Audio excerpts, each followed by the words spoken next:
Hello and welcome to PYQpedia. आज हम लोग इन्फोर्समेंट ऑफिसर की जो वैकेंसी 2020 में आई थी और उसकी जो एग्ज़ाम हुई थी वो 2021 में हुई थी, उसकी पेपर की एनालिसिस करेंगे।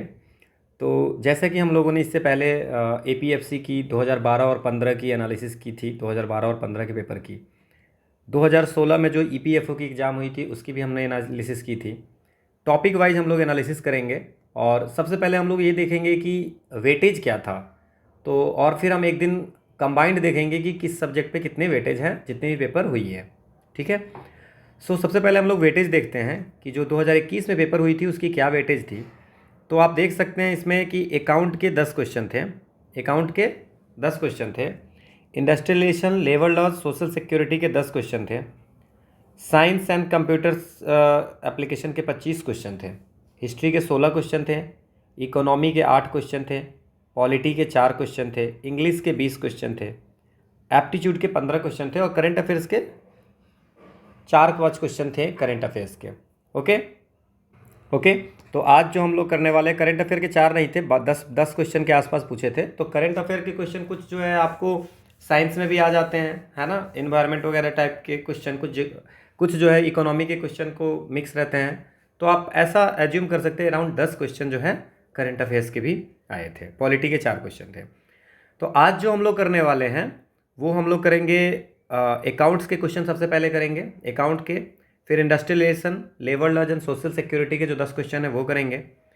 फिर हम लोग साइंस एंड कंप्यूटर्स एप्लीकेशन के 25 क्वेश्चन है वो हम लोग करेंगे। और हम लोग लास्ट में एप्टीट्यूड के जो 15 क्वेश्चन है जनरल मेंटल एबिलिटी का, उसके क्वेश्चन करेंगे। ठीक है। In next video, next part में हम लोग हिस्ट्री के क्वेश्चन, इकोनॉमी के क्वेश्चन, पॉलिटी के, करंट अफेयर्स के और इंग्लिश के क्वेश्चन करने वाले हैं। ठीक है। इसकी जो पीडीएफ है वो हमने अपलोड कर दी है टेलीग्राम चैनल PYQ_पेडिया पे। आप जा करके पीडीएफ देख सकते हैं और जहाँ पे आपको प्रॉब्लम लगे जिस क्वेश्चन में, उसकी एक्सप्लेनेशन देखें। बाकी आप अगर चाहें तो उसको आप स्किप भी कर सकते हो पूरी वीडियो को, जिससे कि आपका टाइम सेविंग हो सकता है। Let's start the session. पहला जो हम लोग पार्ट लेंगे वो जनरल अकाउंटिंग प्रिंसिपल का क्वेश्चन लेंगे। तो जनरल अकाउंटिंग जो प्रिंसिपल है उसमें पहला क्वेश्चन जो है कि which one of the following statement about trial balance is correct. Trial balance के बारे में पूछ रहा है। मैंने आपको कहा था कि अगर आपको छोटे छोटे टर्म आपको देखने हैं तो प्रीवियस ईयर क्वेश्चन करें, या आप जा करके जो 11वीं 12वीं की कॉमर्स की क्वेश्चन अकाउंट की जो कि बुक है उससे आप छोटी छोटी चीज़ें देख सकते हैं। ये डायरेक्ट ये जो क्वेश्चन है वो आपको अकाउंट के 11वीं के क्वेश्चन से आया हुआ है कि what is a trial balance. ठीक है। तो trial balance, it is a book containing different account of an entity. It is a statement containing balance of debtors of an entity. It is a statement containing balances of debtors and creditors of an entity. It is a statement containing the various ledger balance of an entity on a particular date. तो trial balance जो होता है वो a statement showing the balances और total debts and credit, जितने भी debts होंगे, credits होंगे, है ना, for of all the accounts in the ledger. Ledger में, लेजर का मतलब क्या होता है, तो आप यहाँ पे लेजर के बारे में पता होना चाहिए।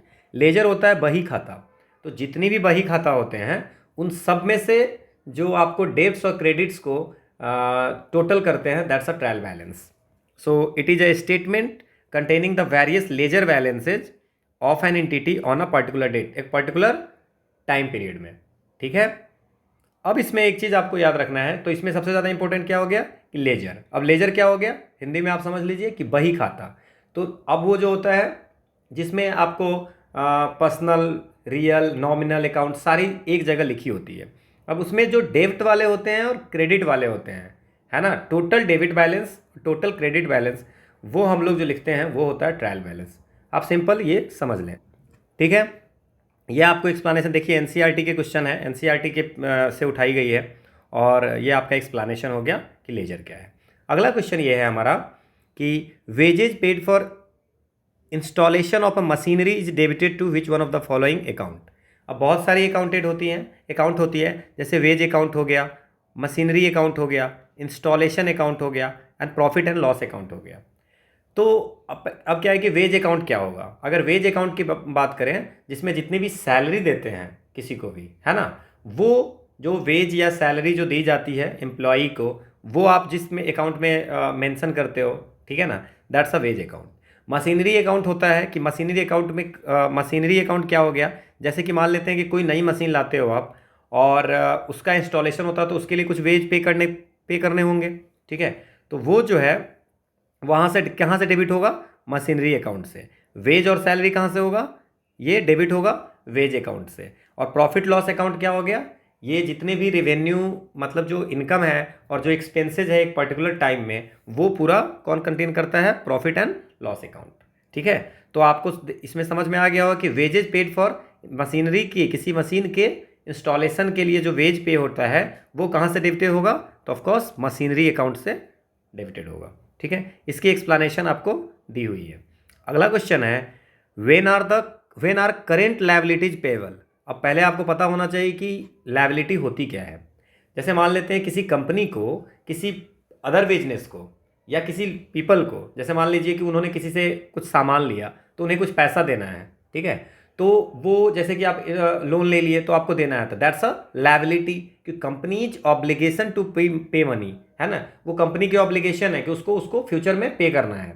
Clear, that's a liability. तो पहले तो आपको ये समझना होगा कि लायबिलिटी क्या है। नाउ करेंट लायबिलिटी क्या हो गया, है ना।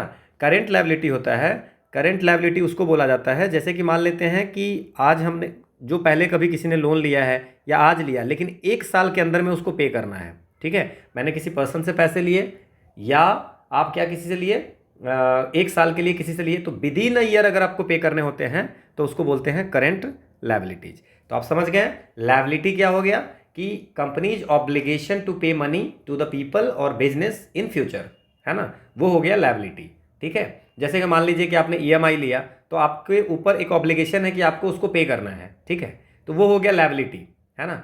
या किसी दोस्त से पैसा लिए, है ना, तो वो आपको फ्यूचर में पे करने हैं, तो वो हो गया लायबिलिटी, ठीक है।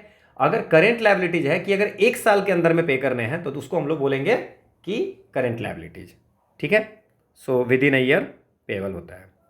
ये आपको एक्सप्लेनेशन है।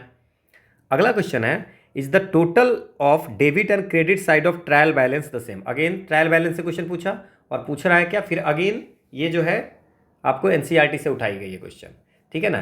ट्रायल बैलेंस 3 तरह से प्रिपेयर किए जाते हैं, ठीक है ना, 3 तरह से। एक होता है, एक मेथड होता है टोटल मेथड, आप याद रख सकते हैं क्योंकि हो सकता है कि आपसे इस पर आप पूछ दे। टोटल मेथड, टोटल्स मेथड होते हैं। एक होता है बैलेंस मेथड, आप नाम बस याद रखिए, ठीक है, बैलेंस मेथड्स होता है। और एक होता है टोटल्स कम बैलेंस मेथड, ठीक है। तो ये 3-4 तरह की मेथड होती है। अब इसमें क्या हो गया, ये 3 मेथड होती है। तो ये अगर पूछा जाएगा कि ट्रायल बैलेंस का जो प्रिपेयर की जाती है कितनी मेथड से की जाती है, तो ये 3 मेथड से। अब ट्रायल बैलेंस का जो टोटल मेथड है, ठीक है ना, वो टोटल मेथड में कहा जाता है कि टोटल ऑफ डेबिट कॉलम जो ट्रायल बैलेंस का होगा should be agree with the total of credit मतलब जनरली क्या होता है कि जनरली टोटल डेबिट कॉलम और trial balance should agree with the total of credit column in the trial balance. मतलब डेबिट कॉलम और क्रेडिट कॉलम के जो टोटल बैलेंस ट्रायल बैलेंस होगा वो सेम होना चाहिए, ठीक है ना। लेकिन ये हमेशा नहीं भी होता है। तो इसमें देख लीजिए आप क्या ऑप्शन होगा कि is the total debit and credit side of trial balance are the same, no there are sometimes good reason why they differ, yes always, always नहीं होता है, yes except when the trial balance extracted at the year end, नहीं, no because it is not a balance sheet, नहीं। Answer क्या होगा कि हमेशा तो सेम नहीं होता है, कि टोटल बैलेंस समझ में आ गया। ट्रायल बैलेंस जो होगा टोटल जो ऑफ डेबिट हो गया और टोटल क्रेडिट साइड का ट्रायल बैलेंस वो हमेशा सेम नहीं होता है। कुछ समय ऐसा भी होता है कुछ रीजन के कारण जो वो दोनों अलग डिफर भी करता है, ठीक है। वैसे सेम होना चाहिए बट डिफर भी करता है, तो ऑलवेज हम लोग लिख नहीं सकते हैं, है ना। तो आंसर क्या हो गया, no there are sometimes good reason why they differ. ये आपको एक्सप्लेनेशन में दिया हुआ है, एनसीईआरटी से उठाई गई है। अगला क्वेश्चन है which one of the following is the first book in which the transaction of a business unit are recorded. First book कौन होता है, तो अब इसमें देखिए बैलेंस शीट है, कैश बुक है, लेजर है, जर्नल है। अब ये बैलेंस शीट क्या होता है, बैलेंस शीट एक मैंने बताया था आपको पहले किसी लेक्चर में कि बैलेंस शीट एक फाइनेंशियल स्टेटमेंट होता है किसी पर्टिकुलर किसी कंपनी का, जिसमें आपको सारी एसेट्स एंड लायबिलिटीज लिखी जाती है एक स्पेसिफिक टाइम पीरियड में, ठीक है। तो दैट्स अ बैलेंस शीट। अब कैश बुक क्या होता है, जैसे मान लेते हैं कि जो भी कैश में रिसिप्ट होती है या कैश में जो खर्चा होता है एक फाइनेंशियल ईयर में या किसी टाइम पीरियड में, दैट्स रिटेन इन द, वो लिखा जाता है कैश बुक में। लेजर हम लोगों ने बात किया था कि लेजर जो होता है वो बही खाता हो गया, जिसमें सारे डिटेल अकाउंट के लिखे जाते हैं, पर्सनल हो, रियल हो या नॉमिनल हो, एक जगह पे लिखे जाते हैं, वो लेजर हो गया। अब ये हमारा जो ये क्वेश्चन पूछ रहा है कि first book in which the transaction of a business unit are recorded, वो हम बोलते हैं जर्नल।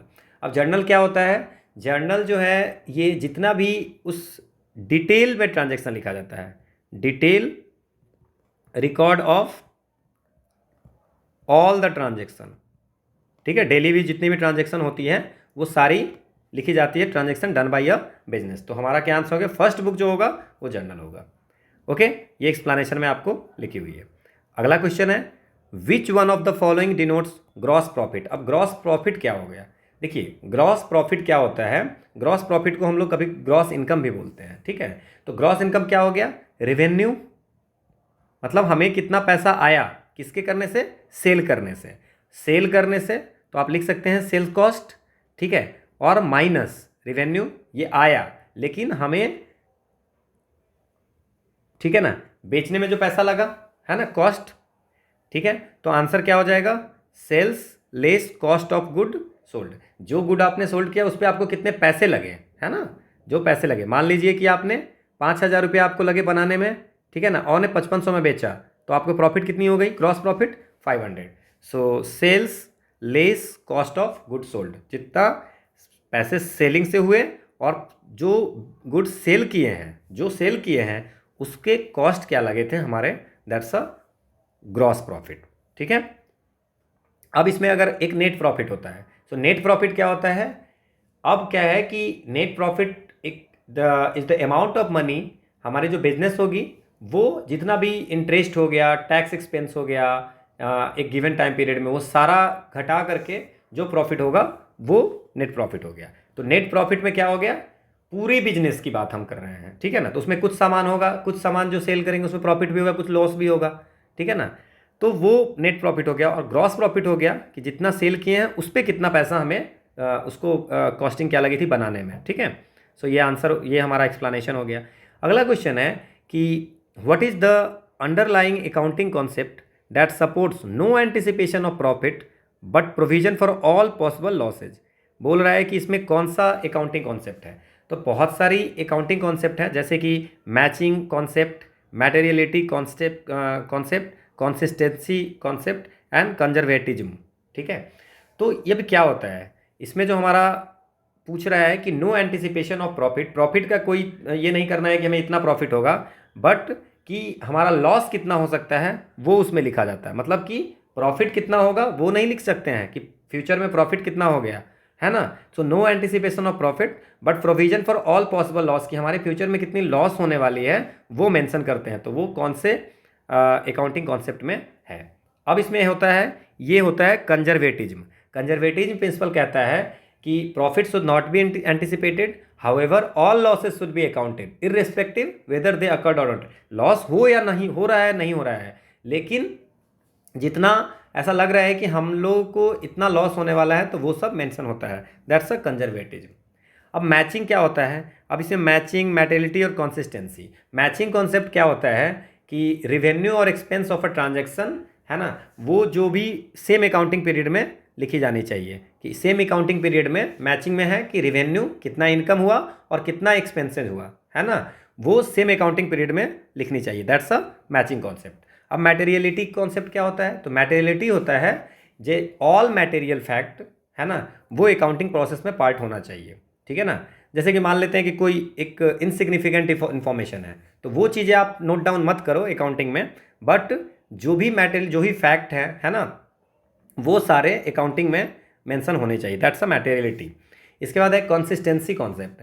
सो कंसिस्टेंसी कॉन्सेप्ट क्या होता है, जैसे मान लीजिए कि कंसिस्टेंसी होता है कि कंपनी डिसाइड कर रहा है कि हम इस तरह की हमारी अकाउंटिंग पॉलिसी है, हम ऐसे सब कुछ बनाएंगे, तो उसको फ्रिक्वेंटली चेंज नहीं करना है ना। अब ऐसा कुछ रिक्वायरमेंट आ गया या गवर्नमेंट ने कुछ रूल बना दिया तो एक अलग चीज़ है ना, लेकिन फ्रिक्वेंटली आपको नहीं चेंज करना। आपने जो भी अकाउंटिंग पॉलिसी बनाई है कि हमको ऐसे यूज करना है, तो उस पर आपको उसको चेंज नहीं करना है, उसी पे अड़े रहना है। ठीक है, सो this is the answer conservatism, और ये पूरी एक्सप्लेनेशन दी हुई है। ठीक है, अगला क्वेश्चन है कि which one of the following accounting concept, again accounting concept पे क्वेश्चन है, is applied by an entity when event such as new competitor entering in the market and rift between production and marketing departments are not disclosed in the books of accounts। ठीक है, अब ये क्या है कि इसमें पूछा जा रहा है कि अगर मान लेते हैं कोई नई कंपटीटर आ गया कंपनी में, मार्केट में कोई नई कंपटीटर आ गया, ठीक है, और अब रिफ्ट हो गया किसके बीच में, प्रोडक्शन एंड मार्केटिंग डिपार्टमेंट में, कि कुछ चीज़ें डिस्क्लोज नहीं है, तो वो किस में आएगा।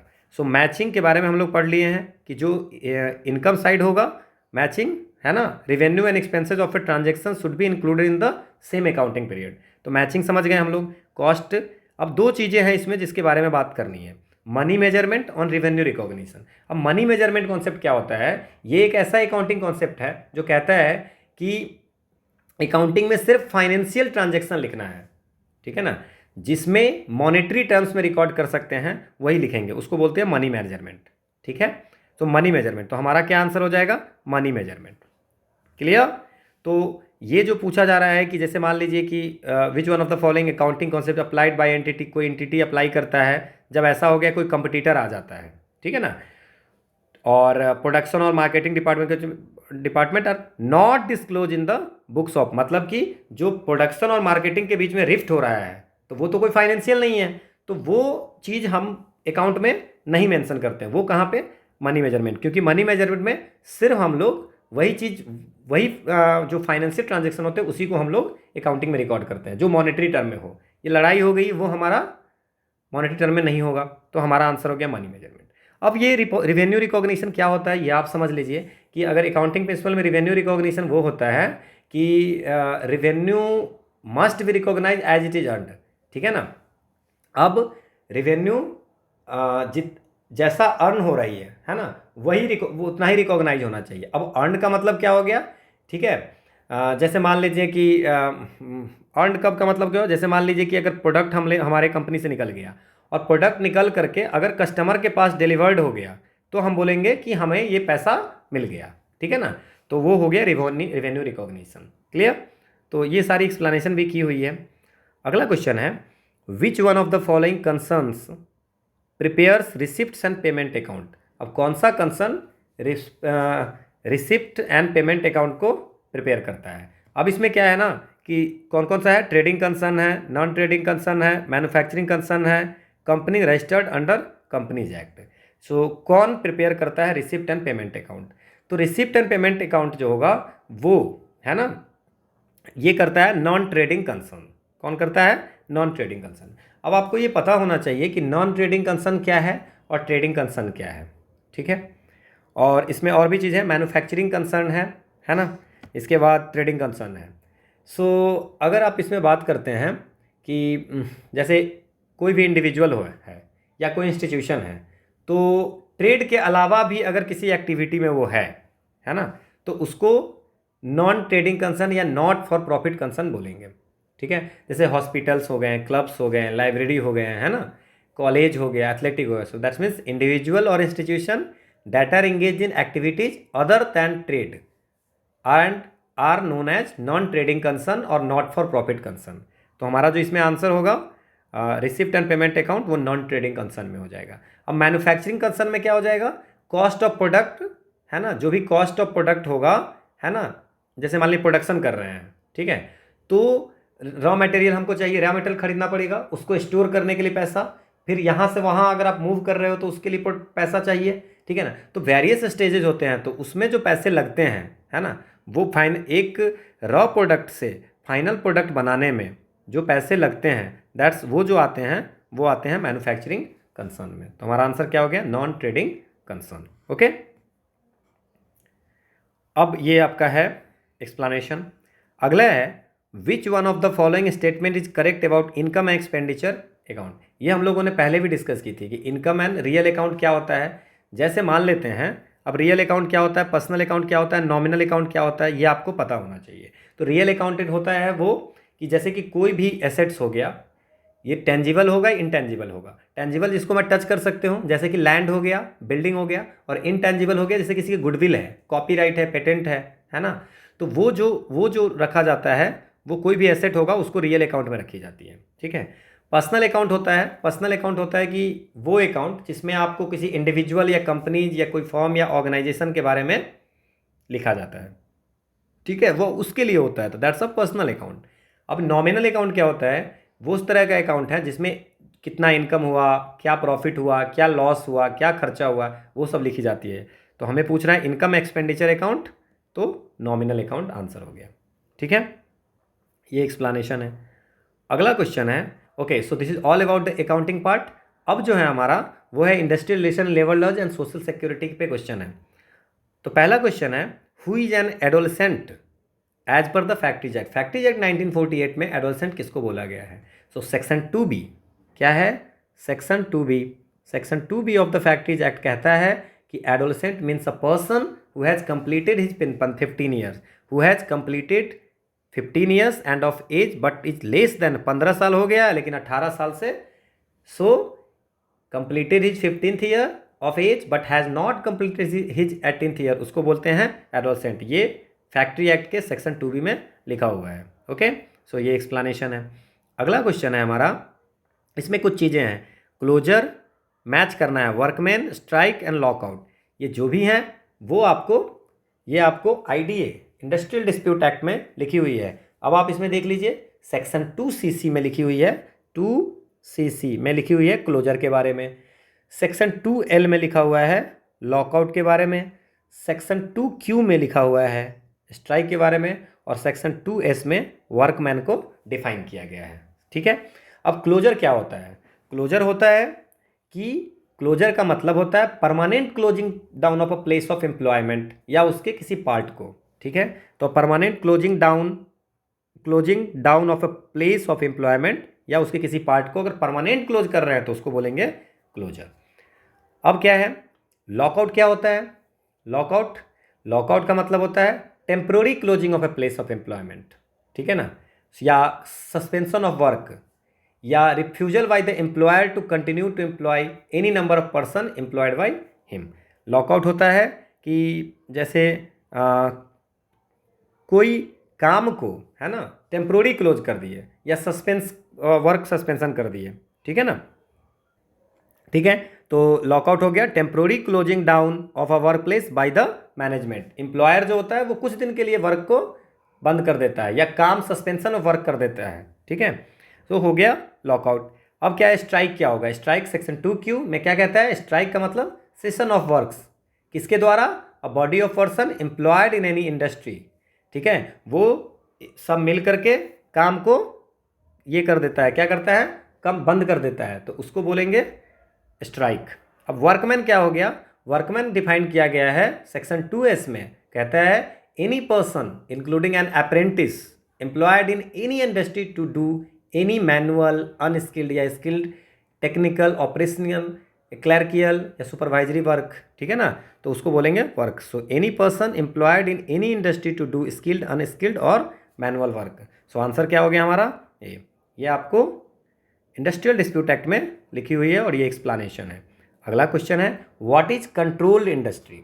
अब इंडस्ट्रियल डिस्प्यूट एक्ट में ये भी लिखा हुआ है सेक्शन 2E में डिफाइन किया गया है कि कंट्रोल्ड इंडस्ट्री क्या होगा। तो सेक्शन 2E में लिखा हुआ है कि controlled industry means any industry the control of विच, जिसका कंट्रोल यूनियन के पास में है, जिसका control which the control of which industry declared by the union, है ना, किसी सेंट्रल एक्ट के द्वारा डिक्लेयर किया गया हुआ है ना, पब्लिक इंटरेस्ट में, क्लियर। तो वो हो गया आपको controlled industry. So controlled industry means any industry the control of which by the union has been declared by any central act to be expedient in the public interest. अब आप देख लीजिए इसमें क्या होगा, any industry the control of which by the union has been declared by any central act to be expedient in the public interest में किसी industry का कंट्रोल अगर सेंट्रल एक्ट कोई एक्ट निकाल करके यूनियन को दी जाती है ना, तो वो हो गया कंट्रोल्ड इंडस्ट्री। अब देख लीजिए ये डायरेक्ट वहाँ पे सेक्शन 2E से उठाए गए हैं। सेक्शन इंपॉर्टेंट नहीं है बट डेफिनेशन इंपॉर्टेंट है। ये आपको दिया हुआ है। अगला क्वेश्चन है, what is the minimum number of members required for registration of a trade union.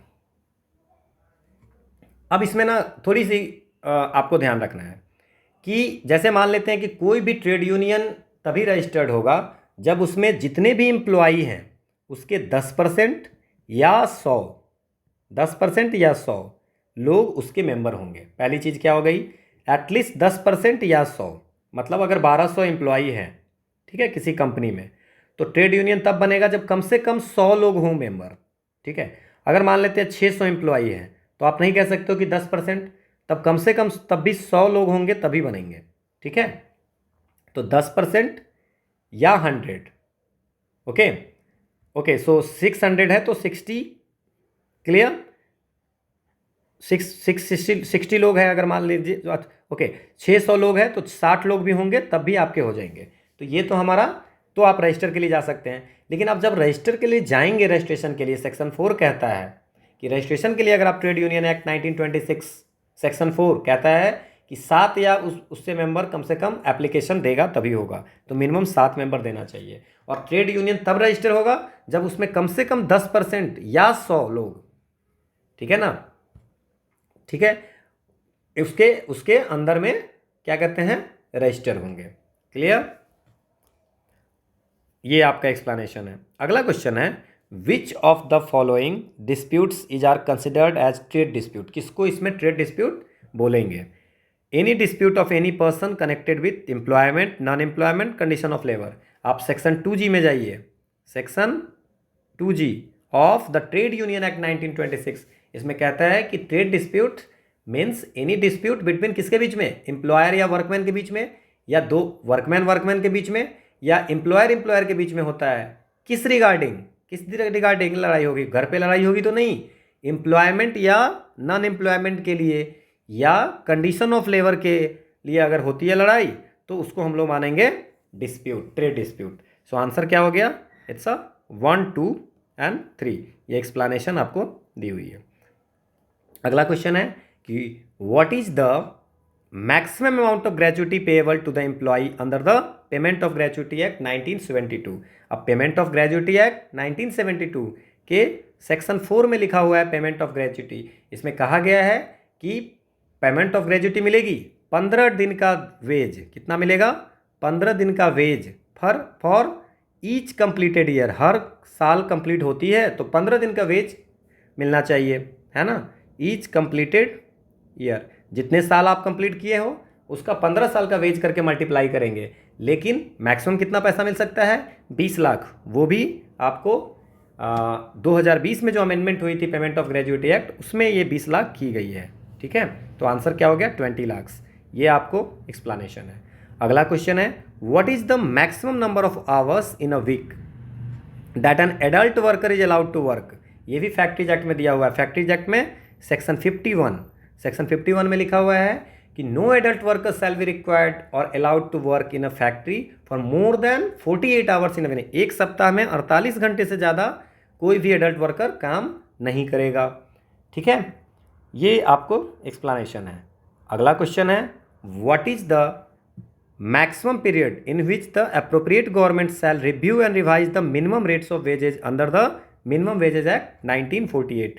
अब मिनिमम वेजेज एक्ट 1948 सेक्शन 3 कहता है कि fixing of minimum rates of wages, इसमें लिखा हुआ है कि the appropriate government shall review at such interval as it may think fit. जितना दिन में चाहे उतना दिन में रिव्यू कर सकता है। सेंट्रल गवर्नमेंट, अप्रोप्रिएट गवर्नमेंट अगर चाह रही है कि हम 1 साल में इसको रिव्यू करेंगे तो 1 साल में कर सकती है, 2 साल में कर चाहे तो कर, लेकिन सच इंटरवल नॉट एक्सीड 5 ईयर, 5 साल से ज़्यादा नहीं होना चाहिए। मतलब 5 साल में तो आपको करने ही है। आप 1 साल में कर सकते हो, 2 साल में कर सकते हो, लेकिन ज़्यादा से ज़्यादा 5 साल में आपको मिनिमम वेज को रिव्यू करना ही होगा। ये कहाँ लिखा हुआ है, मिनिमम वेजेज एक्ट 1948 के सेक्शन 3 में, ओके, ठीक है। ये एक्सप्लेनेशन है। अगला क्वेश्चन है, ये सोशल सिक्योरिटी के क्वेश्चन है। Under Sukanya Samriddhi Yojana what is the maximum amount that can be deposited during a financial year. Sukanya Samriddhi Yojana में एक फाइनेंशियल ईयर में मैक्सिमम कितना रुपये आप कर सकते हो, 1.5 लाख रुपये मैक्सिमम आप कर सकते हो। ये क्या है, ये आप मिनिमम अमाउंट कितना है, 250 रुपये दे करके अकाउंट आप खोल सकते हो, है ना। मिनिमम अमाउंट 250, और किसके द्वारा खोला जाएगा, किसी भी पेरेंट्स के द्वारा, या पेरेंट या गार्जियन के द्वारा अकाउंट खोला जाएगा, है ना। कब तक, जब तक चाइल्ड 10 साल का नहीं हो जाए। 10 साल का चाइल्ड जब तक नहीं हो जाएगा तब तक गर्ल चाइल्ड तब तक हो सकता है। एक गर्ल चाइल्ड पे, है ना, 1 गर्ल चाइल्ड पे एक अकाउंट होगा, 1 अकाउंट, है ना, फॉर 1 गर्ल। और एक फैमिली में, इन 1 फैमिली नॉट मोर देन 2, मतलब एक फैमिली में नॉट मोर देन 2, 2 से ज़्यादा नहीं अकाउंट ओपन करने हैं, ठीक है। तो मिनिमम 250 रुपये एक साल में जमा कर सकते हो, और मैक्सिमम कितना है, 1.5 लाख, ठीक है। और 18 साल का जब गर्ल चाइल्ड हो जाएंगी तो 50%, up to 50% of the amount can be withdrawn, ठीक है। और इसकी जो रेट ऑफ इंटरेस्ट है वो 8.4% है। क्लियर, ये अभी 8.4 है, वो चेंज होती रहती है, ठीक है। सो ये आपको एक्सप्लेनेशन है। अगला क्वेश्चन है, what is the minimum and maximum age eight which A subscriber can join the Atal pension योजना। अटल पेंशन योजना, अब अटल पेंशन योजना की जो एज है वो क्या है, 18 से मिनिमम, और मैक्सिमम 18 से 40 है। और इसमें कितना है, 1000 से 5000 तक। आपकी जब 60 साल की एज हो जाएगी तो 1000 रुपया मिनिमम और 5000 की पेंशन मिलेगी, ठीक है। डिपेंड्स ऑन योर कंट्रीब्यूशन, ठीक है। अब आपको एज के अनुसार से 42 रुपया से 291 रुपये पर मंथ आपको पे करने हैं, ठीक है। अब इसमें गवर्नमेंट भी करती है पे, क्लियर। और डेथ अगर हो जाती है तो पेंशन स्पाउस को मिलेगी। अगर दोनों मर जाते हैं तो जो कॉर्पस होगा वो नॉमिनी को मिल जाएगा। ये हम लोगों ने बहुत बार डिटेल में डिस्कस की है। Okay, so that's all about the industrial relation, labour laws and social security question. Now we are going to start with the general science and computer application. पहले हम लोग कंप्यूटर के क्वेश्चन करेंगे, फिर हम लोग जनरल साइंस के question करेंगे, ठीक है। सो क्वेश्चन क्या है, what is the equivalent decimal value of binary number 10110। अगर ऐसा क्वेश्चन होता है तो क्या करते हैं, 1011110। अब इसको कैसे करेंगे, ये 0 इंटू 2 टू द पावर 0, ये हो जाएगा 1 इंटू 2 टू द पावर 1, ये हो जाएगा 1 इंटू 2 टू द पावर 2, ये हो जाएगा 1 इंटू 2 टू द पावर 3, ये हो जाएगा 0 इंटू 2 टू द पावर 4, और ये हो जाएगा 1 इंटू 2 टू द पावर 5। और ये सबको क्या करना है, हमें ऐड कर देना है। तो अगर ये करेंगे तो 2 टू द पावर 32, ठीक है, ये 0 हो जाएगा, ये 8 हो जाएगा, ये 4 हो जाएगा, और ये 2 हो जाएगा, प्लस 0 हो जाएगा। तो ये हमारा जो आएगा ये 46 इज़ द आंसर। ये आपको एक्सप्लेनेशन की हुई है, ओके। अगला क्वेश्चन है, which one of the following basic operation for converting raw input data into useful information is not performed by all computers, ठीक है। अब ये क्वेश्चन जो है हम लोगों ने पहले इस पर क्वेश्चन बनाए हुए हैं, 2016 में इस पर क्वेश्चन पूछा गया था, और उसमें हम लोगों ने पढ़ा था कि बेसिक फंक्शन ऑफ कंप्यूटर जो है वो क्या है, इनपुटिंग या डाटा कलेक्शन, इसके बाद आउटपुटिंग या डाटा आउटपुट, इसके बाद स्टोरिंग, इसके बाद हम लोगों ने पढ़ा था कि इसमें प्रोसेसिंग एंड कंट्रोलिंग, ये सारी जो है बेसिक फंक्शन ऑफ कंप्यूटर है। लेकिन स्विचिंग बेसिक फंक्शन नहीं है, ये हमने पढ़ी थी 2016 में भी इस पे क्वेश्चन पूछा गया था, सेम क्वेश्चन। अगला क्वेश्चन है, which one of the following memories is extremely fast and acts as a high speed buffer between CPU and main memory. तो सीपीयू और मेन मेमोरी के बीच में जो मेमोरी रहती है, जो फास्ट होती है और बफर का काम करती है, वो बोलते हैं कैच मेमोरी, ठीक है। ये रीड रैम और रोम जो है वो सेमीकंडक्टर मेमोरी का टाइप है, ठीक है। सो कैच मेमोरी जो होता है वो फास्ट भी होता है और एक बफर का काम करता है सीपीयू और मेन मेमोरी के बीच में। ये डायग्राम है, आप देख सकते हैं। अगला क्वेश्चन है, which one of the following is not a web browser. अब देखो, मॉजिला आप यूज करते होंगे, गूगल क्रोम आप यूज करते होंगे, इंटरनेट एक्सप्लोरर यूज करते होंगे माइक्रोसॉफ्ट का, फायरफॉक्स आप यूज करते होंगे, मॉजिला फायरफॉक्स। ये फेडोरा जो है वो क्या है, एक ओपन सोर्स प्लेटफॉर्म है, ठीक है ना। एक क्लाउड्स कंटेनर्स हैं हार्डवेयर, ठीक है ना। So Fedora is a free and open source, है ना, platform for hardware clouds and containers, ठीक है। तो ये हमारा आंसर हो जाएगा, ठीक है। ये एक्सप्लेनेशन आपको दिया हुआ है। अगला क्वेश्चन है कि which one of the following represents 1 GB of information.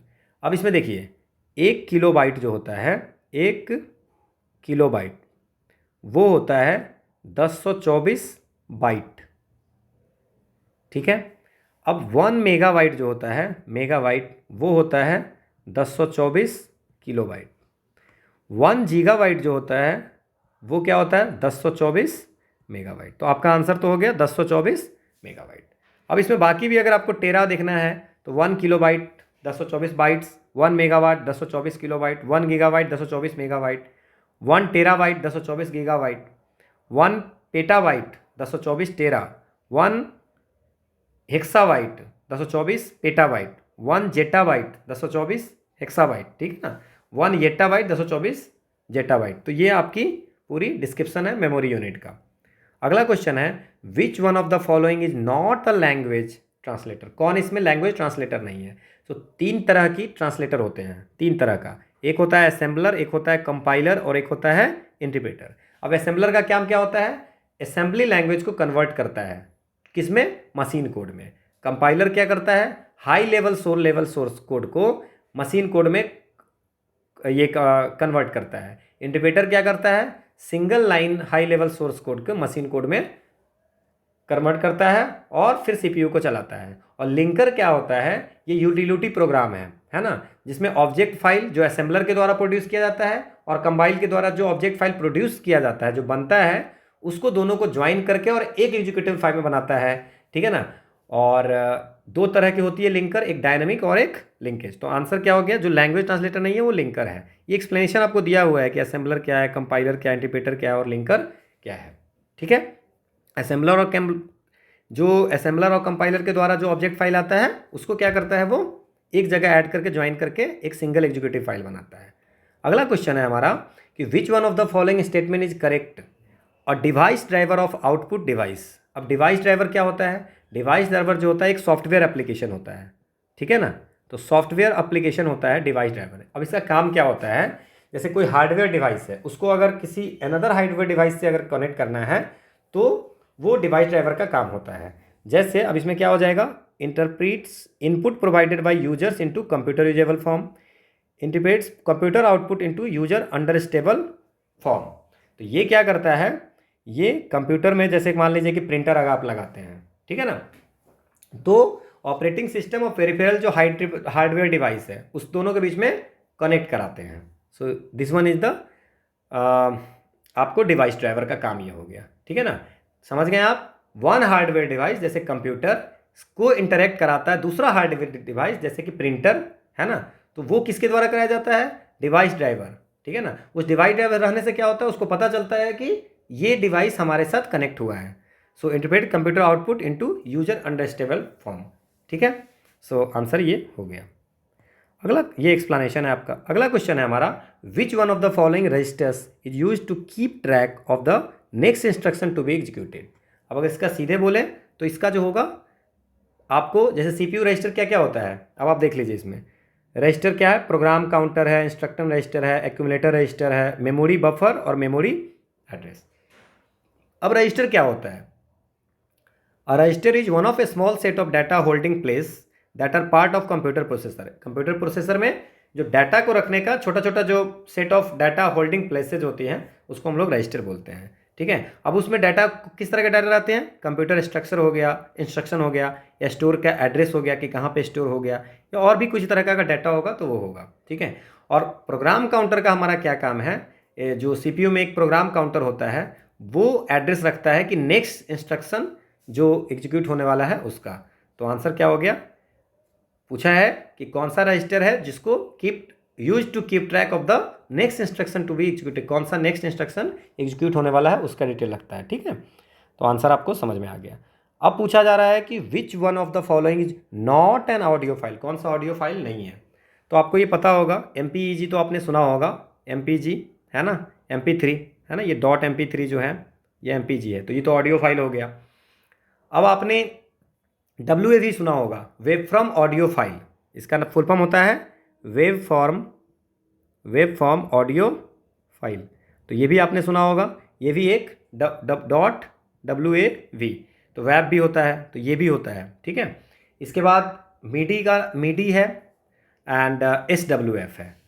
तो इसमें जो है मिडी जो है वो आपका ये पार्ट नहीं है, ठीक है। आपको कौन सा है फिर? आंसर क्या हो जाएगा आपका? SWF। क्लियर? ठीक है। सो जो मिडी होता है वो क्या होता है? मिडी होता है म्यूजिकल इंस्ट्रूमेंट डिजिटल इंटरफेस, तो ये भी MP3 का हो गया। तो SWF नहीं होता है क्योंकि SDWF कंप्यूटर में जो होता है वो स्टैंडर्ड डिले फॉर्मेट होता है, ठीक है ना। तो ये हमारा SDF फाइल जो होता है वो किस चीज़ के लिए यूज होता है ना? ये होता है केमिकल स्ट्रक्चर, ठीक है ना, ये सब को देखने के लिए, टेबल फॉर्मेट में क्या कहते हैं उसको, ऐड कनेक्ट करने के लिए। तो SWF हमारा आंसर हो गया, ये आपको डिटेल में दी हुई है। अगला क्वेश्चन है कि which one of the following denotes sequential electronic circuit that is use to store 1 bit of information. तो ये जो है आपका 1 बिट ऑफ इन्फॉर्मेशन कौन रखता है? फ्लिप फ्लॉप, ठीक है। सो फ्लिप फ्लॉप जो है वो सिंगल बिट रखता है, बाइनरी डिजिट होता है, तो या तो 0 रखेगा या 1 रखेगा, ठीक है। तो ये फ्लिप फ्लॉप का काम होता है। ये आपको डिजिटल सर्किट में पढ़े होंगे दो जो इंजीनियरिंग के स्टूडेंट्स होंगे, ठीक है। तो ये हमारा आंसर हो गया। अगला क्वेश्चन है, अब हम लोग जनरल साइंस का क्वेश्चन कर रहे हैं। अभी तक जो हम क्वेश्चन कर रहे थे वो कर रहे थे कंप्यूटर के, अब हम जनरल साइंस का कर रहे हैं। तो क्या क्वेश्चन है? Which one of the following is not a female reproductive organ in a human. तो फीमेल रिप्रोडक्टिव ऑर्गन कौन कौन है? एक ओवरीज हो गया, ठीक है, एक आपको ओविडक्ट्स हो गया, ओविडक्ट्स, ठीक है, इसके बाद सर्विक्स हो गया, और स्टैमेन जो है हमारा ये फ्लावर में होता है, ठीक है। स्टैमेन जो हो गया वो हमारा फ्लावर में होता है। सो इसमें से कौन सा फीमेल रिप्रोडक्टिव ऑर्गन नहीं है? तो स्टैमेन, ठीक है। अब इसमें आपको एक चीज़ आपको समझना है, ये देखिए डायग्राम, ठीक है। अब जो फ्लावर है, तो फ्लावर का जो मेल पार्ट होगा उसको हम लोग बोलते हैं स्टैमेन, और जो फीमेल पार्ट होगा वो उसको बोलते हैं पिस्टिल। अब इसमें देख सकते हैं फीमेल रिप्रोडक्टिव सिस्टम का ovaries, cervix, uterus, fallopian tube, ये सब हो गया। और यहाँ पे अगर मान लीजिए कि अगर आपको मेल का देख सकते हैं तो टेस्टिकल हो गया, प्रोस्टेट हो गया, ये सारी जो हो गई, यूरेथ्रा, है ना, तो ये सारी हो गई। इसमें आपको देख लीजिए एंथर, फिलामेंट, सेपल, पेटल, है ना, ओवरी, ओबुलस, पेडिकल। तो ये पिस्टिल जो हो गया वो हो गया female part of the flower, और स्टैमेन हो गया male part of the flower. Okay, so ये हो गया।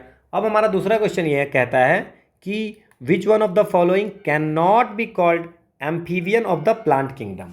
Amphibian of the plant kingdom, अब ये इसमें से कैन नॉट बी कॉल्ड, ठीक है।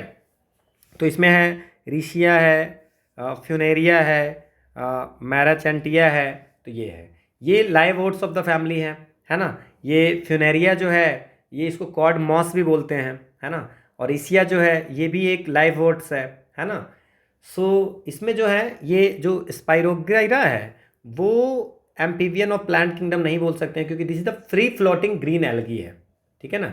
जो फ्रेश वाटर में आप देखते होंगे कि फ्री फ्लोटिंग मतलब तैरता रहता है ना, तो वो हमारा आंसर क्या हो जाएगा? स्पाइरोगाइरा, ठीक है। ये आपको एक्सप्लेनेशन दी हुई है।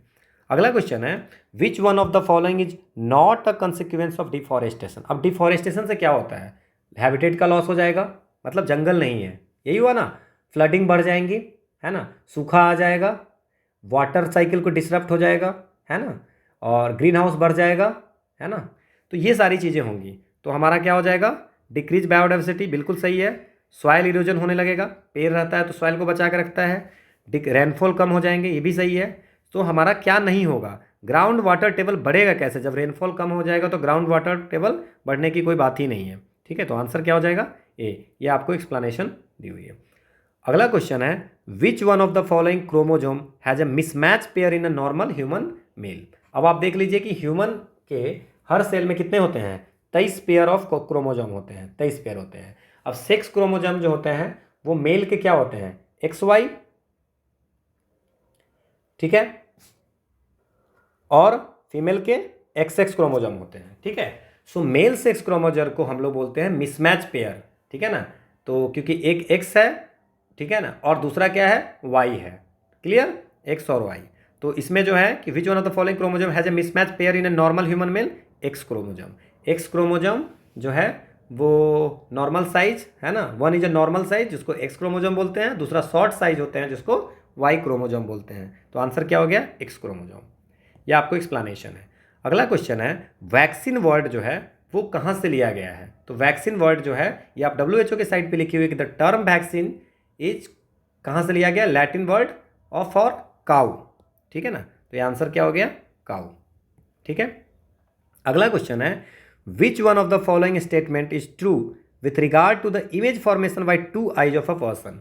अब अगर आई के बारे में आप जानते होंगे तो जो आंख दोनों आई होती है ह्यूमन की, वो किसी भी ऑब्जेक्ट को, है ना, वो एक इमेज डिफरेंट एंगल पे इमेज बनाती है ना। और वो जो इमेज होती है वो रेटिना पे जाती है, ठीक है। और वो जो इमेज होती है उसकी जो फाइनल टू इमेज को ब्रेन को प्रोसेस करने के लिए भेजा जाता है, और जब प्रोसेसिंग हो जाती है तो एक इमेज बनती है 3 डायमेंशन। इतनी चीज़ें होती है फ्रैक्शन ऑफ सेकेंड में, ठीक है। तो आपको उससे पता चलता है कितने लेंथ है, विथ और 3 डायमेंशनल इमेज देखती है। So both the eyes sees exactly the same image, नहीं, दोनों का अलग अलग एंगल से इमेज बनती है। और दोनों एंगल कहाँ जाती है, दोनों इमेज कहाँ जाती है? रेटिना के पास जाती है। और रेटिना क्या करती है? फिर ब्रेन को भेजती है प्रोसेस करने के लिए, और जब प्रोसेसिंग हो जाती है तब एक 3 डायमेंशनल इमेज आपको दिखती है। One eye see half portion of the object, गलत हो गया। Both the eye combine the two image seen by them, ये भी नहीं, आई कंबाइन नहीं करता है। Each eye sees a slightly different image, दोनों अलग अलग करता है। कंबाइन कौन करता है? ब्रेन, ठीक है। तो आपका ये आंसर हो गया डी, ये एक्सप्लेनेशन है। अगला क्वेश्चन है कि which one of the following statement is correct, कौन सही है? Wavelength of microwave range between, अब माइक्रोवेव का पूछ रहा है तो आप इसमें देख सकते हैं कि रेडियो माइक्रो इंफ्रारेड, ठीक है ना, और यहाँ पे visual ultra x gamma rays, आप याद रख सकते हैं, radio micro infrared visual ultra x gamma rays. ऐसे अगर आप याद रखते हैं तो आपको ये पता चल जाएगा कि ये जो क्वेश्चन पूछा है कि माइक्रोवेव का क्या होगा वेवलेंथ। अब माइक्रोवेव का वेवलेंथ किसके किसके बीच में है? तो माइक्रोवेव है इंफ्रारेड और रेडियो वेव के बीच में, ठीक है। तो क्या याद रखना है?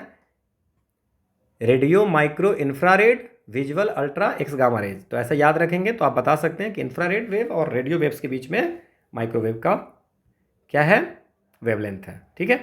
ये एक्सप्लेनेशन है, आप देख लेना।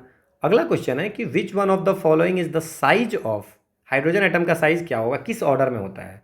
तो एक्चुअली हाइड्रोजन एटम का साइज जो होता है वो 0.569 के आसपास एंगस्ट्रम होती है, और एक एंगस्ट्रम जो होता है वो 10⁻⁻10 मीटर होता है, ठीक है। तो ये जो इन ऑर्डर ऑफ 10⁻⁻10 मीटर, तो ये हम लोग, ठीक है ना, लिख सकते हैं, ठीक है।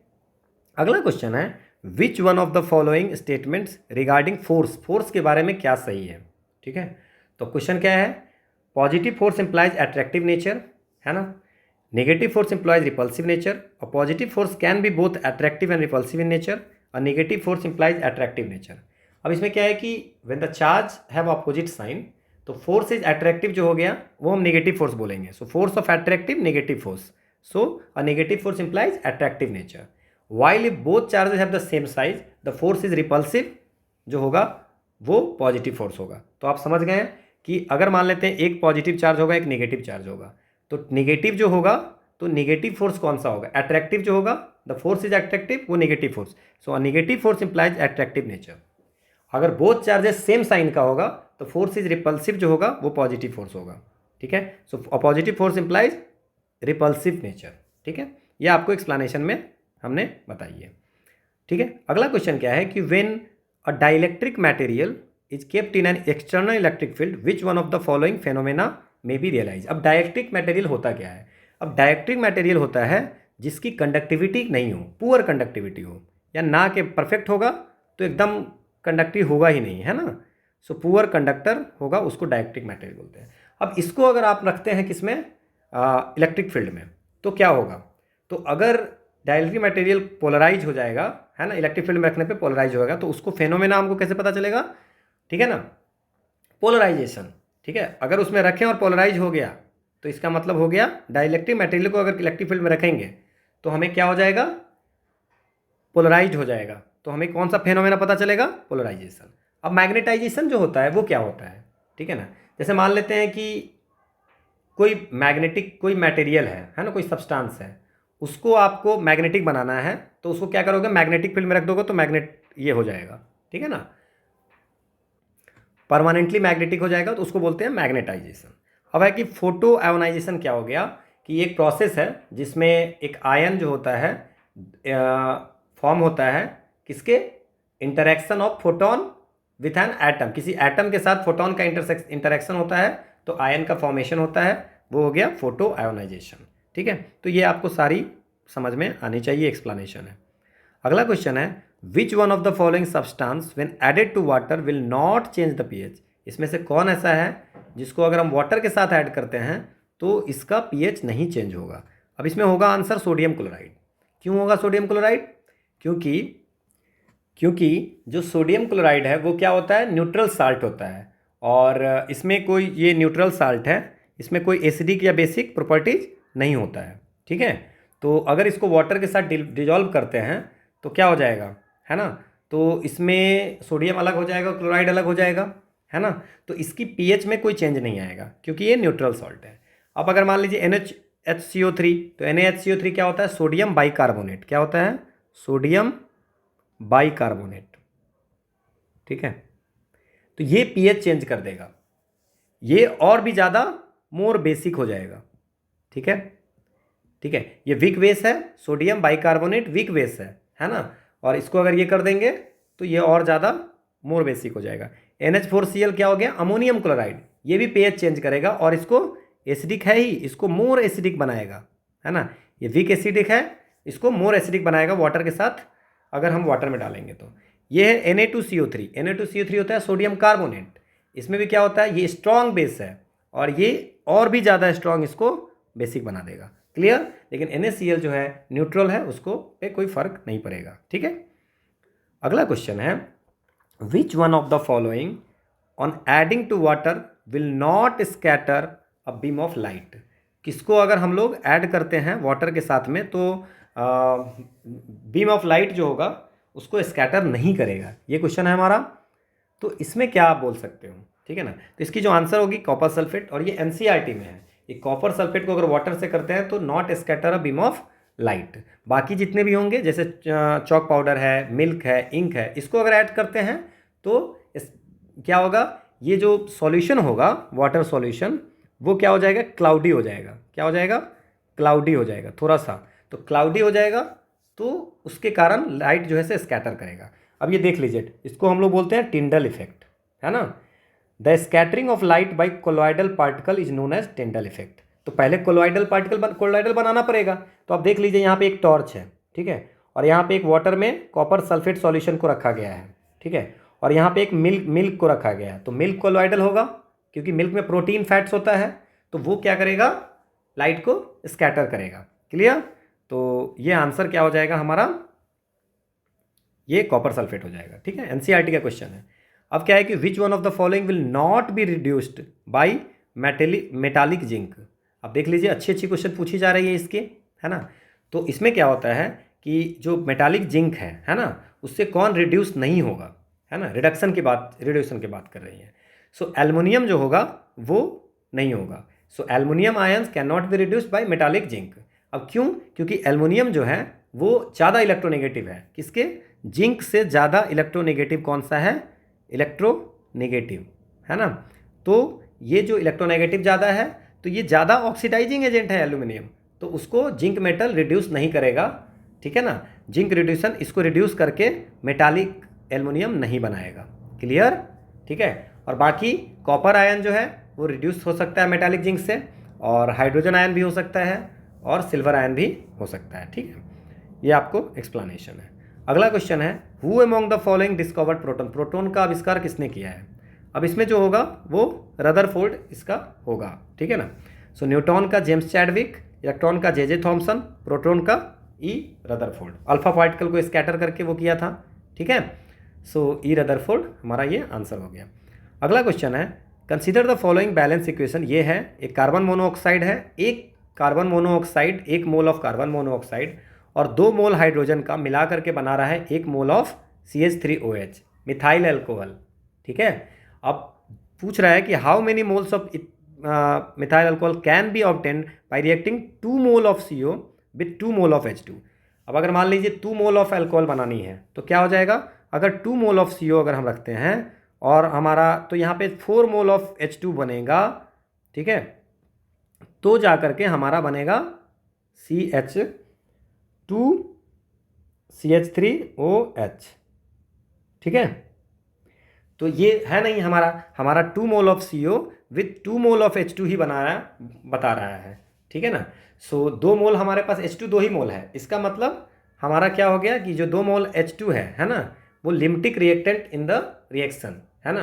तो इसमें अगर बात करें 2 मोल ऑफ H2 हमें 1 मोल ही बनाएगा CH3OH का। तो आंसर क्या हो जाएगा 1 मोल, क्योंकि अगर ये हमारा होगा, ठीक है ना, यहाँ पे अगर 2 मोल हम लोग करते हैं तो यहाँ पे 4 मोल ऑफ हाइड्रोजन करनी पड़ेगी, है ना। सो आंसर क्या हो जाएगा 1। Okay, so this is all about the science portion. So now we are going to start with the general mental ability and quantity aptitude question.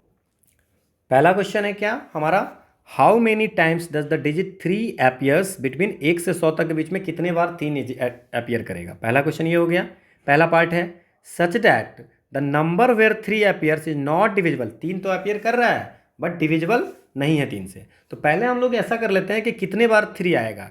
तो 3 1 से लेकर 100 के बीच में 3, 13, 23, 30, 31, 32, 33, 34, 35, 36, 37, 38, 39, इसके बाद क्या हो जाएगा 43, 53, 63, 73, 83 एंड 93। ये इतने नंबर होंगे जो 3 अपीयर होगा 1 से 100 के बीच में। अब इसमें क्या है कि इसमें कितने ऐसे नंबर है जो 3 अपीयर तो है बट डिविजिबल नहीं है 3 से। तो 3 से डिविजिबल कौन नहीं होगा, एक हो गया हमारा। अब इसमें देख लीजिए कितना हो गया, एक 13, ठीक है, 23, ठीक है ना, 31, 32, 32 है ना, 34, इसके बाद 35 भी हो जाएगा, 37 हो जाएगा, 38 हो जाएगा। 3 से जो डिविजिबल नहीं है 43 भी हो जाएगा, 53 भी हो जाएगा, 73 हो जाएगा, 83 हो जाएगा। ये इतने हो गए। तो कितने हो गए 1 2 3 4 5 6 7 8 9 10 11 12 12 ऐसे नंबर हैं जो कि जिसमें 3 तो आ रहा है बट 3 से डिविजिबल नहीं है। ओके, सो ठीक है, तो ये 12 आंसर हमारा हो गया।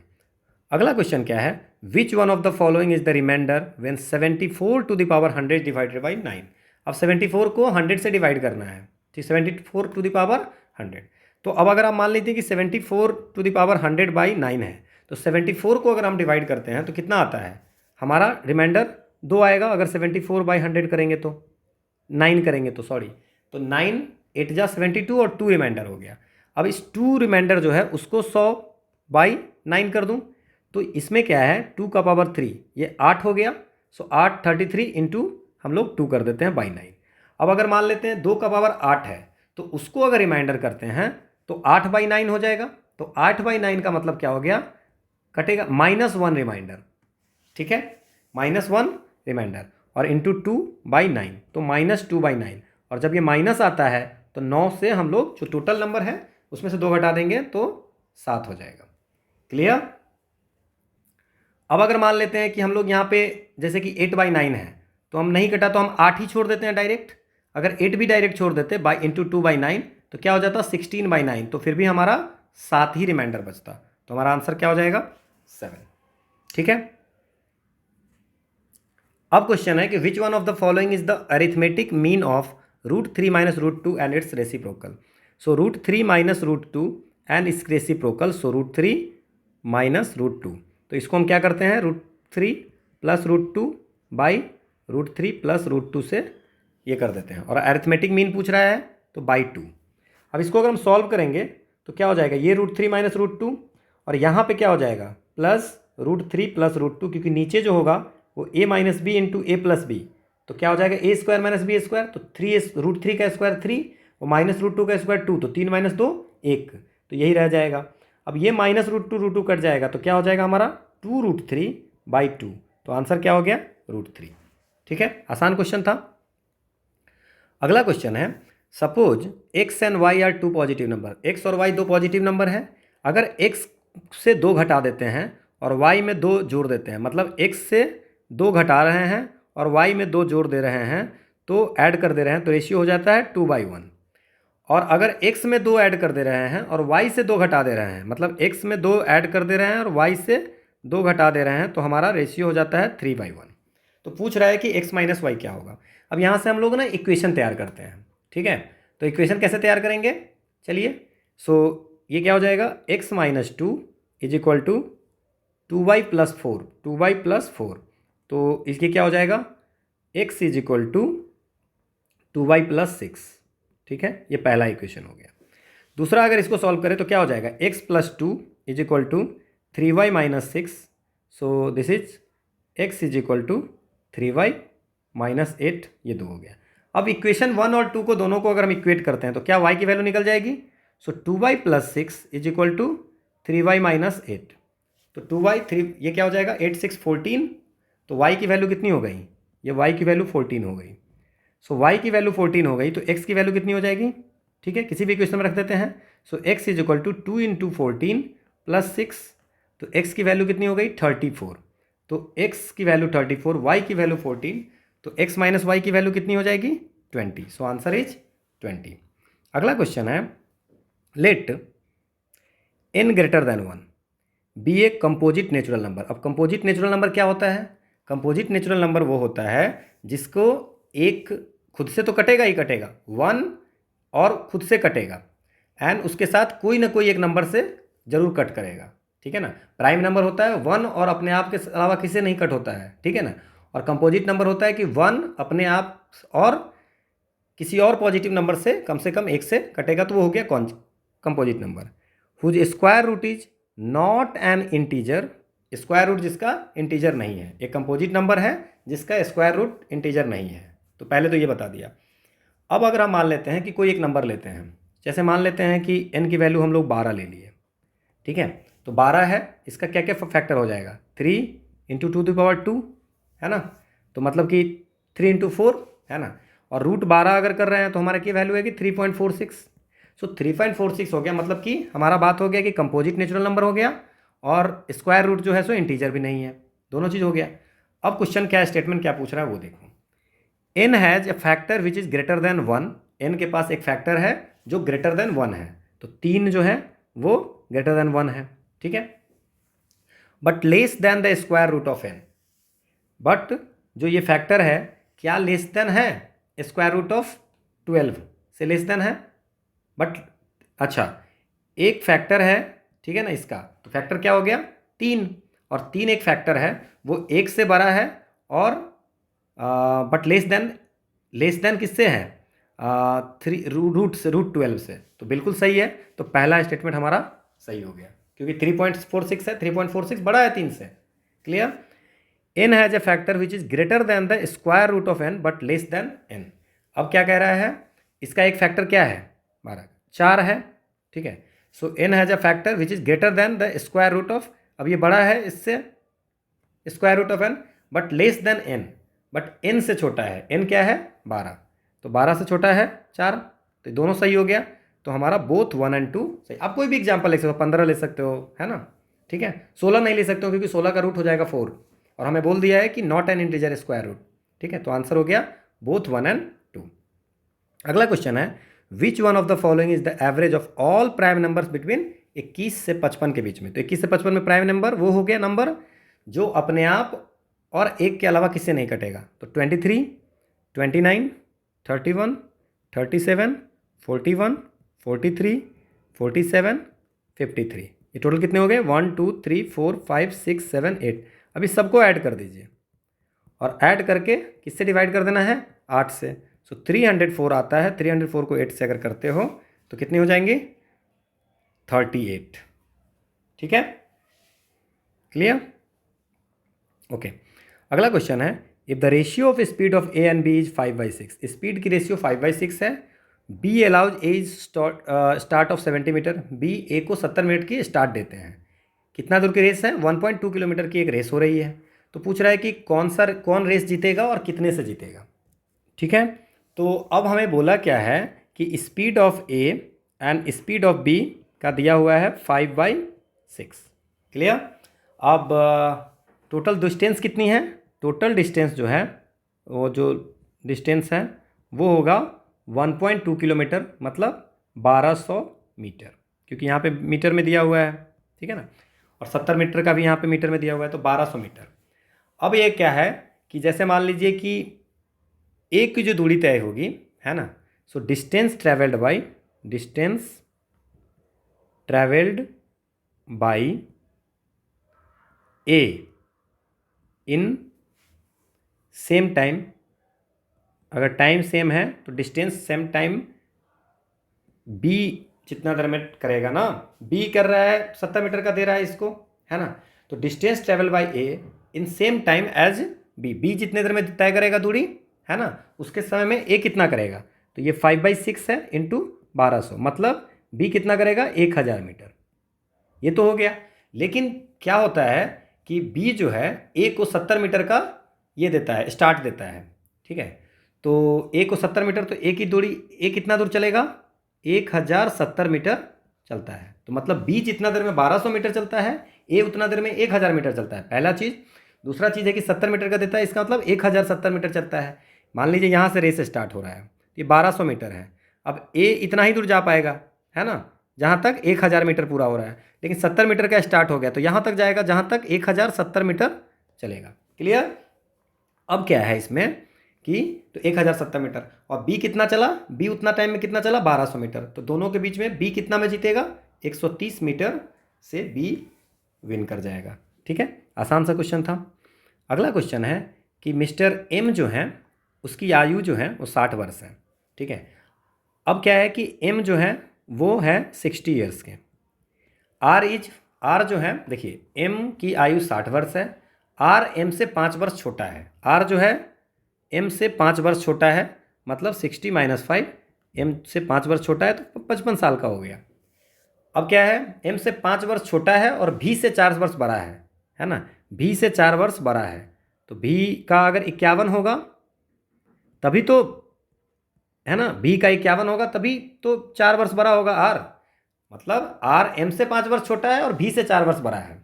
ठीक है, भी का सबसे छोटा भाई बी है, भी का छोटा भाई क्या है बी, और वह भी से 6 वर्ष छोटा है, तो भी से 6 वर्ष छोटा है मतलब कितना होगा, ये 45 साल का होगा। ठीक है, अब पूछ रहा है कि एम और बी की आयु में डिफरेंस कितनी होगी। ठीक है ना, कितने का अंतर है, what is the age difference between M and B, तो 60 और 45 के बीच में कितने दिन का अंतर हो गया 15 साल का, तो आंसर हो गया 15 ईयर्स। अगला क्वेश्चन है, the English alphabet is reordered in the following manner. First 6 letter, पहला जो 6 लेटर है वो क्या होता है, फर्स्ट 6 लेटर को अपोजिट ऑर्डर में लिखा जाता है, जैसे ABC है तो CBA, है ना, उसी अगले 6 अक्षर को फिर से अपोजिट में लिखा जाता है ना, एंड सो ऑन, ऐसे ही चलता है। एंड में Y को Z से इंटरचेंज कर देते हैं, तो पूछ रहा है कि which one of the following is the 4th letter to the right of the 13th, 13वें लेटर के 4th लेटर पूछ रहा है। ठीक है, 13वें अक्षर के दाईं ओर चौथा अक्षर पूछ रहा है। ठीक है, अब इस क्वेश्चन को कैसे सॉल्व कर सकते हैं। ठीक है, तो इसमें क्या है कि जैसे कि ABCDEF है, तो क्या करेंगे FEDCBA, उल्टा लिख दिए 6। अगला जो हो गया GHIJKL, तो लिखेंगे LKJIHG। ठीक है, तो ये 6 हो गया, फिर 6, अब क्या हो गया, L के बाद क्या होगा MNOPQR, सो MNOPQR, ये 6 हो गया। फिर क्या हो गया STUVWX, तो STUVWX, ये इतना हो गया, STUVWX हो गया। और YZ को तो उल्टा बोला है कि Y और Z को, तो यहाँ पे लिखेंगे Z और यहाँ पे Y, इतनी सी हो गई। अब 13वां अक्षर क्या होगा, तो क्या हो जाएगा 1 2 3 4 5 6 7 8, ये 12 हो गए और ये 13वां, तो 13वां अक्षर क्या हो गया R हो गया, तो ये 13th लेटर हो गया। अब क्या कर रहा है, which one of the following is the 4th letter to the right of 13, 13वें के 4th, तो ठीक है 4th कौन हो गया राइट में। ठीक है, ये दायां छोर हो गया, ये राइट हो गया, ये लेफ्ट हो गया, तो दाएं में क्या हो गया 1 2 3 4, मतलब आंसर क्या हो जाएगा N जो होगा वो 13वें अक्षर के दाएं में चौथा लेटर N हो गया। ठीक है, अगला क्वेश्चन है कि A वैरीज एज B, मतलब A B से हैं, तो मान लेते हैं कि A = KB, K एक प्रोपोर्शनलिटी कांस्टेंट हो गया। ठीक है, तो अब इसमें से कौन सा सही है, अब बोल रहा है nth रूट ऑफ A²B। ठीक है, so nth root of A²B varies as 2 to the 2nth root of the A4, तो अब देखते हैं इसको सॉल्व करते हैं। nth रूट में n हो जाता है तो 2nth रूट में 2n हो जाएगा, a⁴ b²। ठीक है, तो क्या हम इसको लिख सकते हैं 2n, ठीक है, a² b का स्क्वायर। ठीक है, तो ये जो 1/2 होता है ना, जैसे इसको हम ऐसे लिखेंगे a² b का स्क्वायर और इसका पावर 1/2n हो जाएगा। तो 1/2n से 2 तो कैंसिल हो जाएगा, तो क्या हो जाएगा nth root of a² b। ठीक है, तो यही तो बोल रहा है कि nth root of a² b, मतलब अब देख लीजिए इसका मतलब क्या हो गया 2nth root of a⁴ b²। ये दोनों है प्रोपोर्शनल वेरीज। ठीक है, तो आंसर क्या हो जाएगा, मतलब पहला तो सही होगा। अब पहला सही हो गया, अब हमको क्या देखना है, तो फर्स्ट सही हो गया। अब दूसरा क्या है, a/b² varies inversely as b। अब देखिए a/b² है और हम लोग यहाँ पे क्या कहें a = kb, तो हम यहाँ पे लिख सकते हैं क्या कि kb/b², तो इसको लिख सकते हैं k/b। तो आप क्या देख रहे हो कि a/b² is directly proportional to 1/b, क्योंकि k जो है सो प्रोपोर्शनल है, तो a/b² varies inversely as b। तो दोनों हमारा आंसर सही हो गया। अगला क्वेश्चन है, the average age of husband and his wife was 30 years when they were married 5 years ago। 5 साल पहले हस्बैंड और वाइफ की जो एज थी, ठीक है, वो कितना था 5 साल पहले। तो हस्बैंड और वाइफ की एज के एवरेज कितना था, कितना है 23। तो टोटल हस्बैंड और वाइफ की एज कितनी है, ये 46। ये कब था, 5 साल पहले, 5 साल पहले। ठीक है, अब क्या है इसमें, तो अब कितना हो जाएगा, दोनों में 5-5 साल ऐड कर दो, है ना। उस समय 46 के रहे होंगे दोनों, तो अभी 46 और 10 नाउ क्या हो जाएगा 46 प्लस 5 साल हस्बैंड के 5 साल वाइफ के, तो टोटल कितने हो गए अभी जो हैं वो 56 साल के हैं। अब क्या बोल रहा है, the average age of the husband the wife and the child is 20 years. तो husband plus wife plus child by 3 = 20। तो हस्बैंड की एज प्लस वाइफ की एज प्लस चाइल्ड की एज टोटल मिला के 60 है। तो हस्बैंड वाइफ की इतनी एज क्या है 56 प्लस चाइल्ड = 60। तो चाइल्ड की कितनी एज हो जाएगी, 4 साल जो हो जाएगी वो चाइल्ड की एज हो जाएगी। ठीक है, ठीक है, तो ये आंसर हो गया। अगला क्वेश्चन है, if W1 and W2 are weight of 2 solid iron ball. तो सॉलिड आयरन बॉल है जिसका W1 वेट है, W2 है, और उसका रेडियस है 1/2 मीटर एंड 1/3 मीटर, है ना। तो उसका पूछ रहा है कि W1 मतलब वेट, दोनों का वेट का रेशियो। तो अब अगर वेट की बात करें तो वेट का मतलब क्या हो गया, वेट 1 का और 2 का, तो वेट का मतलब वॉल्यूम। सो क्या हो जाएगा 4/3 पाई 1/2 का क्यूब, 4/3 पाई 1/3 का क्यूब। तो ये तो कैंसिल हो गया। अब क्या हो जाएगा 1/8 by 1/27। So answer 27/8 is the answer. Volume of a sphere क्या होगा, बॉल मतलब स्फेयर, तो कितने हो जाएंगे 4/3 पाई r क्यूब। ठीक है, अगला क्वेश्चन है, 40% of the student in a class are from India. Total मान लीजिए 100 स्टूडेंट हैं तो 40 हैं इंडिया से। ठीक है, इंडिया से कितने हैं 40, और नॉन इंडिया से कितना है, नॉन इंडिया से कितना है 60 होंगे। फिर क्लियर, 40 अगर है तो अब जितने टोटल लोग हैं उसमें 50% लड़की हैं, तो मतलब 50 गर्ल्स हैं और 50 क्या है लड़के हैं। अब पूछ रहा है कि 25% of the Indian student are girl, मतलब 40 का 25% 10, तो 10 गर्ल है, इसका मतलब कितना हो गया 30 बॉय है। ठीक है, तो 10 गर्ल यहाँ पे है तो नॉन इंडियन में 40 गर्ल हो गए और बॉय, ठीक है, तो 20 यहाँ पे बॉय हो गए, तो 50 बॉय भी हो गए और 50 गर्ल्स भी हो गए। ठीक है, अब क्या रहा है कि what percentage of non Indian student are boys. Non Indian boys कितने हैं, तो नॉन इंडियन बॉयज़ कितने हैं 20, और नॉन इंडियन स्टूडेंट कितने हैं 60, तो कितने हो गए हैं अगर इसको हम करेंगे तो 33.33%। ओके, अगला क्वेश्चन है, the average weight of 100 student in a class is 46 kg। So weight of पहला स्टूडेंट से लेकर के वेट ऑफ 100 स्टूडेंट, तो एवरेज लिखेंगे तो 100 करेंगे = कितनी है 46। तो 1 से लेकर के 100 तक का जो वेट होगा उसका सम कितना होगा 4600। ठीक है, the average weight of boys and girls are 50 kg and 40 kg respectively. तो मान लेते हैं कि नंबर ऑफ बॉयज़ जो हैं वो x हैं और नंबर ऑफ गर्ल्स जो हैं वो y है। ठीक है, सो वेट ऑफ बॉयज़ कितना हो जाएगा, wait of boys, so wait of boys हो जाएगा वो 50x। ठीक है, बॉयज़ x है और एवरेज कितना है 50, तो 50x, और वेट ऑफ गर्ल्स कितनी हो जाएंगी, ठीक है, वाई नंबर ऑफ गर्ल्स है और 40 kg उसकी है, तो 40y। अब इस दोनों को अगर हम मिलाते हैं, ठीक है, 50x प्लस 40y, तो ये दोनों का जो ऐड है वो कितने हैं, 4600, ठीक है। अब टोटल कितने बच्चे हैं स्टूडेंट, 100, मतलब x प्लस वाई, बच्चे बॉयज़ की संख्या प्लस गर्ल्स की संख्या कितने हैं, 100। तो इसमें वैल्यू रख दीजिए, 50x प्लस 40 इंटू क्या लिख दें, 100 माइनस x, मतलब 100 में से उतना इज इक्वल टू 4600। अगर इसको हम सॉल्व करते हैं तो हमारा आता है x की वैल्यू 60, और x की वैल्यू 60 होगी तो y की वैल्यू कितनी हो जाएगी, 40, ठीक है। तो अब क्या क्वेश्चन पूछ रहा है कि what is the difference between the number of boys and girls. तो 60 लड़के हो गए और y की वैल्यू 40 हो गई, तो दोनों की डिफरेंस कितनी हो गई, 20। आसान क्वेश्चन था। अगला क्वेश्चन है, a hollow closed cube of side 10 centimetre. एक हॉलो क्लोज्ड क्यूब है जिसकी साइड जो है वो 10 सेंटीमीटर है, ठीक है। अब ईच, दोनों का जो वेट है वो कितना है, 200 ग्राम है, ठीक है। अब this cube is placed in water with A horizontal face. अब वाटर में, ठीक है ना, वाटर पे इस क्यूब को रखा जाता है, ठीक है, ठीक है, वाटर पे रखा जाता है, ठीक है। How many centimetre of its height sink in water if the density of water is 1। तो डेंसिटी दिया हुआ 1 ग्राम पर सेंटीमीटर क्यूब। अब क्या है कि डेंसिटी हमारा दिया हुआ है, और डेंसिटी क्या होता है, density is equal to mass by volume. Mass मतलब वेट, वेट बाई वॉल्यूम, तो ये याद रखना है।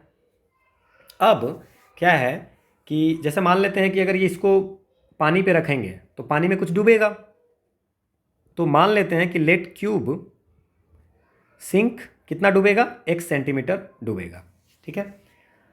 अब वेट ऑफ क्यूब क्या है, वेट ऑफ क्यूब, तो वेट ऑफ क्यूब जो है is equal to weight of cube के वेट कितना है, जितना वेट ऑफ वाटर, वाटर क्या होगा, डिस्प्लेस होगा, वाटर डिस्प्लेस उतना ही होगा ना।